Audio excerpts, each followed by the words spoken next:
64টা জেলায় 64 জন আইন শৃঙ্খলা বিষয়ক স্বরাষ্ট্রমন্ত্রী থাকলে কেবল মন্দ হতো না। তেল আর গ্যাস আর বিদ্যুতের ব্যাপারে মানুষ বলে, দুষ্ট লোকে বলে, অবশ্য ভালো লোক না, টুকু আসে টুকু যায়। রুমিন ফারহানা, ব্রাহ্মণবাড়িয়া 2। মাননীয় স্পিকার, আপনাকে ধন্যবাদ।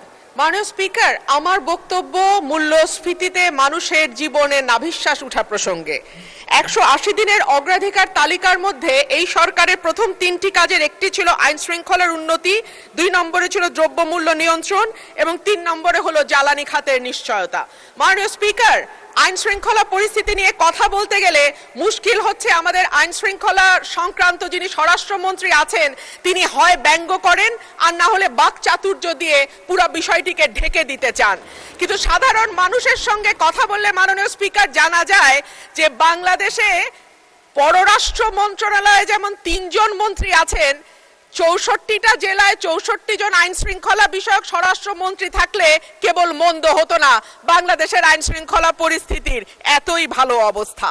আর মাননীয় স্পিকার, জ্বালানি নিয়ে আর কি বলবো, তেল আর গ্যাস আর বিদ্যুতের ব্যাপারে মানুষ বলে, দুষ্ট লোকে বলে, অবশ্য ভালো লোক না, টুকু আসে টুকু যায়, এই আসে এই যায়, কতক্ষণ থাকে তারা নাকি বুঝতে পারে না। এইবার আসি মাননীয় স্পিকার, যখন তেলের দাম বাড়ছে, যখন বিদ্যুৎ হাহাকার এবং যখন গ্যাস পাওয়া যায় না, তখন 1 কোটি নতুন কর্মসংস্থান সৃষ্টি করবে বলে যেই সরকার প্রতিশ্রুতি দিয়েছিল নির্বাচনে, সেই সরকার ক্ষমতায় আসার 6 মাসের মধ্যে 62,000 লোক তাদের চাকরি হারিয়েছে আর 900-র উপরে কলকারখানা বন্ধ হয়ে গেছে। সো নতুন আর কর্মসংস্থান কি তৈরি হবে মাননীয় স্পিকার? যারা আছেন চাকরি করছেন তাদের চাকরি আর কতদিন থাকে আল্লাহ মাবুদে জানে।